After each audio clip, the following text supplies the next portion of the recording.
तुम्ही 4 जून ची वाट बघताय का की 4 जून को बहुत कुछ करेंगे और पैसा कमाएंगे? असं काही होणार नाही भाई.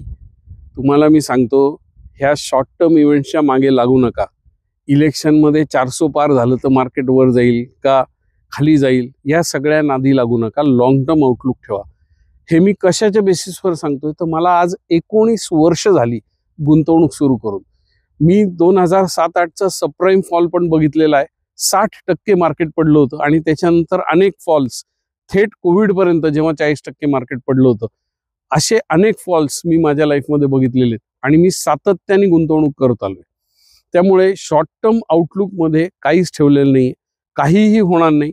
2 पैसे तुम्हाला कदाचित मिळतील पण तुमचं नशीब चांगलं असेल तर, पण तुमचं वेल्थ क्रिएशन कधीही होणार नाही. शॉर्ट टर्म आउटलुक बदला. लॉंग टर्मचा विचार करा.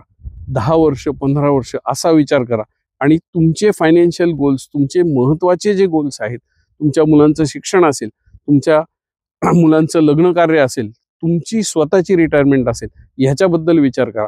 आणि या इलेक्शनमध्ये कोण जिंकलं कोण हारलं यांनी तुमच्या रिटायरमेंटमध्ये फरक पडणार नाही. त्यामुळे सट्टा बाजार थांबवा. त्यामुळे कुठले ऑप्शन्स घेऊ, out of the money, in the money, future कोणता घेऊ, काय वर जाईल, कुठले स्टॉक्स खाली जातील, ह्या सगळ्याचा विचार सोडून द्या आणि लॉंग टर्मसाठी इन्व्हेस्टमेंट करा.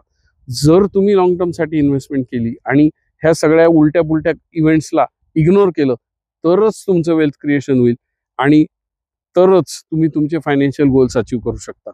एका रात्रीत कोणी श्रीमंत होऊ शकत नाही.